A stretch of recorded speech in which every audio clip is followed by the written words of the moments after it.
আজকে আমি এমন একটি গল্প বলব যে গল্পে ৩ টি মেয়ের জীবনের কাহিনী বলা হয়েছে। তাদের একটি ভুলের জন্য তাদের জীবন একেবারে পাল্টে যায়। মুভির ১ম এ দেখানো হয় সুরেখা নায়েক, যে একজন স্টুডেন্ট লিবারেল একটা গার্ল ছিল। যে হিন্দু পরিবারের হলেও হিন্দু রীতিনীতি সংস্কারে বিশ্বাসী ছিল না। মুভির ২য় চরিত্র মেইন, যে হচ্ছে দিবিয়া নামে একজন মেয়ে, যে অনেক ভালো নাচতো বাট সে ক্লাসিক্যাল ডান্স করত। এবং সে কনটেন্ট ক্রিয়েট করতে চাইতো তার রিলগুলো ভাইরাল হয়ে যাক। তৃতীয় মেইন চরিত্র, যে কিনা নেহা, সে স্পোর্টস গার্ল এবং চাইতো স্পোর্টসে ভালো কিছু করে দেখাতে। তাদের সবার জীবনেই ভয়ঙ্কর কিছু ঘটে যায়। তো মুভির ১ম এ দেখানো হয় সুরেখাকে, যে অনেক সুন্দর হ্যাপি একটি লাইফ লিড করছিল। তার লাইফে কি ছিল না? তার লাইফে সবই ছিল। তার বাবা-মা এবং বাবা-মার ভালোবাসা সবই সে ছিল। তার মা অনেকটা ধার্মিক মনের ছিলেন। পুজো আর্চা রীতিনীতিতে অনেকটা বিশ্বাসী ছিলেন। এবং সেকেন্ড চরিত্র যিনি নেহা, তিনি ছিলেন প্লেয়ার। তার বাবা তাকেই প্রশিক্ষণ দিত, কোচ হিসেবে মেয়েকে অনেক যত্ন নিতেন। মেয়ের এক্সারসাইজ, মেয়ের প্রতিদিনের প্রশিক্ষণ সবকিছুই তিনি দেখভাল করতেন। বাবা-মেয়ের সম্পর্ক অত্যন্ত ভালো ছিল। আসলে নেহার বাবা একজন বড় স্পোর্টস পারসন হতে চেয়েছিলেন, যেটি কিনা তিনি হতে পারেননি। তাই তিনি তার মেয়ের এমনভাবে টেক কেয়ার করতেন যে সামনে ন্যাশনাল যে অ্যাওয়ার্ড সেটাই যাতে তার মেয়ে পেতে পারে। তার মেয়েকে নিয়ে তার অনেক বড় স্বপ্ন। তৃতীয় চরিত্র দেবিয়া ডান্স করতে ভালোবাসতো। তো দেবিয়া তার ফ্যামিলিতে ডান্স করার পারমিশন তো ছিল, কিন্তু তার ক্লাসিক্যাল ডান্সের পারমিশন ছিল। কিন্তু সেই সময় ক্লাসিক্যাল ডান্স বলতে যে মাধুর্য, সেটা সহজে ভাইরাল হতো না। দেবিয়া, নেহা এবং সুরেখা ৩ জনেরই বয়ফ্রেন্ড ছিলেন। দেবিয়া, নেহা, সুরেখা ৩ জন হিন্দু ফ্যামিলির হলেও তাদের বয়ফ্রেন্ডরা ছিল মুসলিম ফ্যামিলির। কিন্তু তাদের মধ্যে ভালোবাসার কোনো কমতি ছিল না। সিন শিফট হয়ে যায়, দেখানো হয় দেবিয়াকে। দেবিয়া নাচ করছিল। তো দেবিয়া নাচ শেষে তার বয়ফ্রেন্ডকে দেখানো হয় এবং তাদের একটি ইন্টিমেট সিন দেখানো হয়। তাদের ইন্টিমেট সিনের পর তার বয়ফ্রেন্ড তাকে শাদি করার জন্য জোর জবরদস্তি করতে থাকে। এমন নয় যে সে তাকে ভার্বালি জোর জবরদস্তি করে, সে ম্যানিপুলেশন করতে থাকে। আই মিন তাকে বিভিন্ন ইমোশনাল ড্রামার মাধ্যমে বিয়ে করতে চায়, তার হাত কেটে ফেলে এইসব। তো এদিকে দেবিয়া তো এসবে গলেই যায় এবং দেবিয়াকে সে বলতে থাকে যে হচ্ছে তুমি যে রিলগুলো বানাও এখন, সেগুলো তো ভাইরাল হওয়ার চান্স খুবই কম। তাই তোমাকে সেক্সি রিল বানাতে হবে, যেটি কিনা চলো আমরা বিয়ে করে ফেলি, তারপর আমরা দুজনে মিলে করব। কিন্তু দেবিয়ার বয়স ছিল ১৬ বছর, যার কারণে এখানে একটি প্রবলেম ছিল, তার বিয়ের বয়সই হয়নি। তো তার বয়ফ্রেন্ড নানাভাবে তাকে মানানোর চেষ্টা করে যে তার বয়স হয়নি তো কি হয়েছে, যেকোনোভাবে এর ব্যবস্থা করা সম্ভব।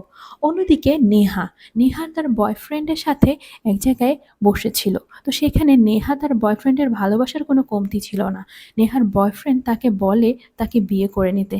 নেহাকে সে বলে বিয়ে করতে। যেহেতু নেহা সামনে চ্যাম্পিয়নশিপের একটি পরীক্ষা ছিল, তো সেখানে তার বাবা অবশ্যই ২ মাসের আগে তাকে বিয়ে দিতে চাবে না, এটিই সে বলে।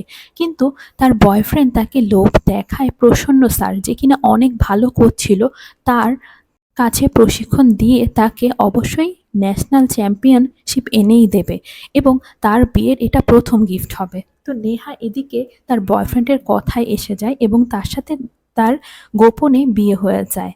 এদিকে সুরেখার সাথে সেলিম, সুরেখার বয়ফ্রেন্ডের নাম ছিল সেলিম, যে কিনা লিভ টুগেদার করার অফার দেয়, যেহেতু তারা হিন্দু এবং মুসলিম। এদিকে সুরেখারও কোনো সমস্যা ছিল না, কারণ সে ধর্মীয় রীতিনীতিতে অতটা বিশ্বাসী ছিল না। কিন্তু তার মা অনেক ধর্মীয় রীতিনীতিতে বিশ্বাসী থাকায় তারা বারবার বারণ করতে থাকে এবং তার বাবাও এই জায়গায় তাকে বারণ করতে থাকে। নেহা সবসময় বলতে থাকে তার সেলিম কখনোই এমন করবে না। এভাবেই ৩ জনের লাইফ বদলাতে থাকে। ৩ জনই বাসা থেকে বের হয়ে যেতে চায়। দেবিয়ার কাহিনীতে আসি। দেবিয়ার কাহিনীতে সে যখন সেক্সি রিল বানায়, তখন তার মা তার সাথে অনেক বেশি ঝগড়া করে। এত সব ঝগড়ার মাঝে দেবিয়া তার মায়ের অনেক কথা কাটাকাটি হয় এবং দেবিয়ার মোবাইল ফোন, ইন্টারনেট সবই বন্ধ করে দেওয়া হয়। যার ফলে দেবিয়া রেগে যেয়ে তার বয়ফ্রেন্ড তার সাথেই বিয়ে করতে রাজি হয়ে যায়। অন্যদিকে নেহার বাবা তার জন্য বিয়ে ঠিক করে, যেই কারণে নেহা সেদিন যখন যায় বাসায়, তখন পাত্রপক্ষ চলে আসে এবং পাত্রপক্ষের সামনে তাকে অবশ্যই স্বীকার করতে হয় যে সে বিবাহিত এবং নেহার বাবা তাদের চলে যেতে বলতে হয়, যাতে কিনা নেহার বাবা অনেক বেশি কষ্ট পায় এবং তাকে বলে তার কোনো মেয়েই নেই। এদিকে দেবীও বাসা থেকে পালিয়ে যেতে চায়, নেহাকেও বাসা থেকে বের করে দিতে যায়। আর অন্যদিকে সুরেখা, সে কিনা লিভ টুগেদারের জন্য পারমিশন নিয়েই বাসা থেকে বের হয়। এভাবে করে তিনজনের লাইফই বদলে যায়। তো দেখানো হয় দেবিয়া যেহেতু মুসলিম ছিল এবং 18 বছরের মেয়ে ছিল, সে যেহেতু না বলেই চলে যায়, তার বাবা তাকে খুঁজতে থাকে এবং তার বাবা খুঁজতে খুঁজতে যখন তাকে খুঁজে পায় না, তখন পুলিশে কমপ্লেইন করে এবং দেখা যায় দেবিয়া বিয়ে করে ফেলেছে। তার বাবা অনেক প্রমাণ দেখায় যে তার মেয়ে 16 বছরের। অন্যদিকে তার মেয়ে বলে আমার বয়স 18 হয়ে গেছে এবং সে এখন দেবিয়া নেই এবং সে বিয়ে করে ফেলেছে এবং মুসলিম ধর্মও তাকে নেওয়ানো হয়ে যায়। কারণ দেবিয়াকে অনেক ম্যানিপুলেশনের শিকার হতে হয়। দেবিয়াকে বলা হয় মুসলিম ধর্ম নিলে তার বাবা কখনোই তাকে নিয়ে যেতে পারবে না, সে যেমন চায় তেমন রিল বানাতে পারবে। এদিকে এত সব ম্যানিপুলেশনে দেবিয়া এবং নেহা যখন চলে যাচ্ছে, এদিকে সুরেখা কিন্তু শিক্ষিত মেয়ে ছিল। তবুও সে যখন তার বয়ফ্রেন্ডের বাড়িতে যায়, তার বয়ফ্রেন্ড তাকে এমন একটি ফ্ল্যাটে নিয়ে যায় যে ফ্ল্যাটটা তেমন একটা ভালো ছিল না। যদিও তাদের মধ্যে অনেক ভালোবাসা ছিল, তাই সুরেখা মেনে নেয় যেহেতু তার এখন কিছু টাকার সমস্যা আছে আর সে এক ফ্ল্যাটের বুকিং মানি দিয়েছে, যেটিতে কিনা তার টাকা শেষ হয়ে গেছে। এভাবেই মুভির কাহিনী চলতে থাকে। দেখা যায় দেবিয়া এবার বাসায় রিল বানাতে চায়, কিন্তু পরিবেশটা খুবই অন্যরকম ছিল। ওদিকে দেবিয়ার হাজবেন্ডকে তার মা সবসময় বুদ্ধি দিত, এখন মেয়েটা জোয়ান আছে, সুতরাং যেভাবে পারো বাচ্চা নিয়ে 4-5টা সবকিছু নিজের কন্ট্রোলে নিয়ে আসো।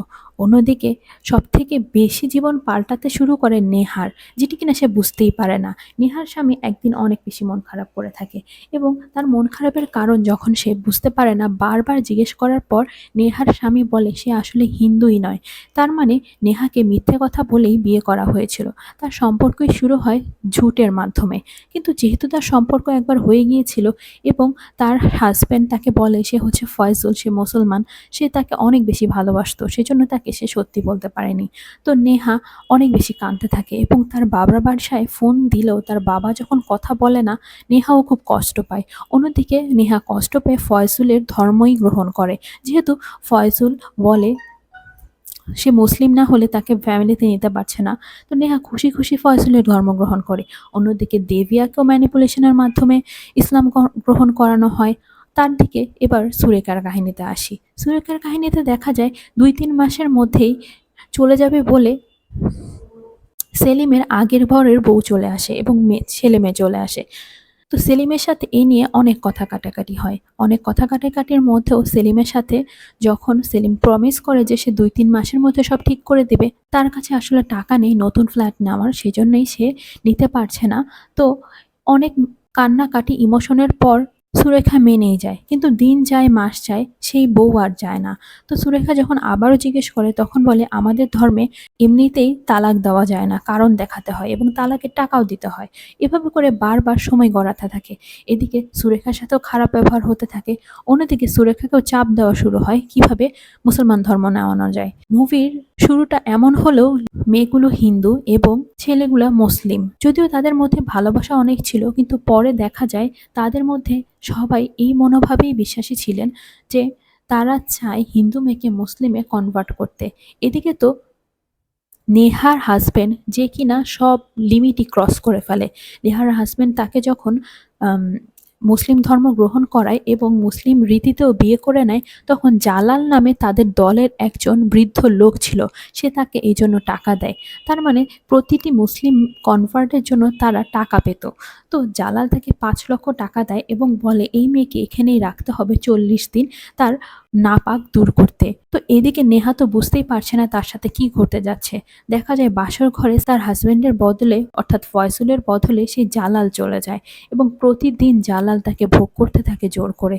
নেহা এদিকে পুরো ভেঙে পড়ে। 40 দিন পর যখন নেহাকে নিয়ে আসা হয়, তখন তার ফয়সলের সাথে অনেক বেশি ঝগড়া হয়। সে বলে তুমি কি আমাকে কোনোদিন ভালো আসলেও বেসেছিলে? তো এভাবেই চলতে থাকে জীবন। এবার ফয়সলের মায়ের সাথে ফয়সলের কথা হচ্ছে। তার মা বলে যে মাকে সে বলে যে সে এবার ব্রাহ্মণের মেয়ে ধরবে। ব্রাহ্মণের মেয়েতে সে আরো বেশি টাকা পাবে, অর্থাৎ 12 লক্ষ টাকা পাবে। তো ফয়জলের মা বলে, যা খরচ করেছিস সেটা কিভাবে উসুল করবি? তখন ফয়জল ইঙ্গিত আকারে বুঝিয়ে দেয় নেহাকে সে রাতের জন্য ভাড়া দিবে। তো এভাবে করেই নেহার রুমে একের পর এক লোক ঢুকতে থাকে, জোর জবরদস্তি করে তার উপর অত্যাচার করে তার শরীরের অঙ্গ প্রত্যঙ্গ সবকিছু নষ্ট হতে থাকে এবং নেহা আস্তে আস্তে নিস্তেজ হতে থাকে। সবাই শুরুতে অনেক ফাইট করেছিল, কিন্তু তাদের এতই মারা হয় এবং এতই পরিবেশটা তাদের কন্ট্রোলের বাইরে ছিল, কারোই কিছু করার ছিল না। এভাবেই চলতে থাকে। অন্যদিকে যখন সুরেখাকে মুসলিম বানাতে পারছিল না, তাকে জোর করে একটি রুমে আটকে রাখা হয় এবং গরুর মাংস জোর করে খাওয়ানো হয়। এখন সুরেখার আস্তে আস্তে তার আত্মসম্মানে লাগে এবং তার ফ্রিডম সে কখনোই বিক্রি করবে না। তো সুরেখা আস্তে আস্তে নোট লেখে এবং সেই বোরখা পুড়িয়ে ফেলে। তাকে দেওয়া হয়েছিল একটি বোরখা যাতে সে পরে। তো সে বোরখা পুড়িয়ে ফেলে এবং মাথার চুল, যেটি কিনা তার সেলিম অনেক সুনাম করত, বলতো সে চুলের পাগলেই সে দেওয়ানা হয়েছে। তো সেই চুলও কামিয়ে ফেলে এবং সে সুইসাইড করে। এটাই আমরা শুরুতে দেখেছিলাম। এরপরে দেখানো হয় সুরেখার কাহিনী, পুলিশ এসে তাকে দেখে এবং সেই নোটসগুলো পায়। তো এদিকে দেখা যায় দেবিয়ার কাহিনী। দেবিয়ার হাজবেন্ড আরেকবার বিয়ে করেছে। আরেকটা বিয়ে করার পরে সেই একইভাবে তাকেও মুসলিমে কনভার্ট করে ফেলে। তার নাম হয়, নতুন নাম ফাতিমা। তো এইদিকে দেবিয়ার একটা বাচ্চাও হয়ে যায়। ফাতিমা হঠাৎ করে তার সাথে কথোপকথনে বুঝতে পারে দেবিয়া ফাতিমা তাদের দুজনের সাথেই ধোঁকা হয়েছে। তো তাদের মধ্যে একটা ভালো বন্ধুত্বপূর্ণ সম্পর্ক হয়। যেহেতু ফাতিমার কাছে ফোন থাকতো, তাই দেবিয়া একদিন ফাতিমার ফোন দিয়ে তার বাবা মার সাথে যোগাযোগ করে এবং বলে তার সাথে ধোঁকা হয়েছে এবং সে একটি ভিডিও সেন্ড করতে না করতেই তার হাজব্যান্ড সেটি দেখে ফেলে এবং তাকে চরম মারধর করে। মারধরের এক পর্যায়ে দেবিয়া অজ্ঞান হয়ে যায়। দেবিয়ার মাথা দেয়ালে বাড়ি মেরে তাকে মেরে ফেলা হয়। তখন এই লাশ কিভাবে লুকোবে? তো সেই ক্ষেত্রে দেখা যায় ফাতেমাকে সহকারে তার হাজবেন্ড সেই লাশ টুকরো টুকরো করে ফেলে দেয়। সেই লাশগুলো পুঁতে রাখে এবং সেই মুভির প্রথম সিনেই দেখতে পেয়েছিলাম একটি কুকুর সেই লাশ খুঁজে পায়। এদিকে দেবিয়ার বাবা সচেতন হয়, সমাজ সচেতন হয়। অন্যদিকে সুরেখার বাবা এসে জানে। সবকিছুতেই তারা সচেতন হতে থাকে। অপরদিকে নেহা, শুরুতে আমরা দেখেছিলাম পালিয়ে লাফ দিয়েছিল। আসলে নেহা লাফ দেওয়ার পরে মরে নাই। নেহা সেখান থেকে পালিয়ে পুলিশ স্টেশনে যায় এবং সব তার সাথে হওয়া কাহিনী বলতে থাকে। এভাবেই আমরা দেখতে পাই তিনটি জীবন কিভাবে নষ্ট হয়ে যায় ধর্মীয় বিদ্বেষের মাধ্যমে। তো এভাবেই মুভির শেষ হয় এবং সচেতনতা বৃদ্ধি হয়। মুভিটির কাহিনী আপনাদের কেমন লেগেছে আমাকে জানাবেন।